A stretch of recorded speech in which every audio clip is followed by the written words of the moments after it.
পৃথিবীতে এমন গরুও আছে যেগুলোর উচ্চতা একটি শিয়ালের সমান, মাত্র 70 থেকে 90 সেন্টিমিটার। সাধারণভাবে আমরা গরু বলতে বুঝি বিশাল দেহী শক্তিশালী এক প্রাণী, কিন্তু এই ধারণাকে পুরোপুরি বদলে দেয় ভারতের দক্ষিণাঞ্চলের বিরল জাতের পুঙ্গানুর গরু। দক্ষিণ ভারতের অন্ধ্রপ্রদেশের চিত্তুর জেলার পুঙ্গানুর অঞ্চল থেকে নাম পাওয়া এই গরু বিশ্বের সবচেয়ে ছোট গরুর জাতগুলোর একটি হিসেবে পরিচিত। পূর্ণবয়স্ক একটি পুঙ্গানুর গরুর উচ্চতা সাধারণত 70 থেকে 90 সেন্টিমিটারের মধ্যেই থাকে। স্যান্ডেলিনা সো, রূপচর্চায় আভিজাত্য।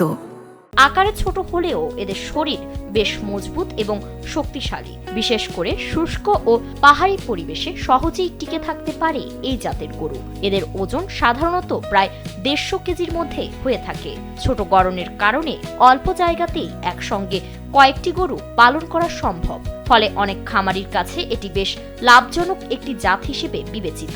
পুঙ্গানুর গরুর আরেকটি গুরুত্বপূর্ণ বৈশিষ্ট্য হলো এর দুধ। একটি পূর্ণবয়স্ক গরু প্রতিদিন গড়ে 3 থেকে 5 লিটার পর্যন্ত দুধ দিয়ে থাকে। তবে এই দুধে তুলনামূলকভাবে চর্বির পরিমাণ বেশি হওয়ায় এটি পুষ্টিগুণ ও স্বাদের দিক থেকেও আলাদা গুরুত্ব পায়।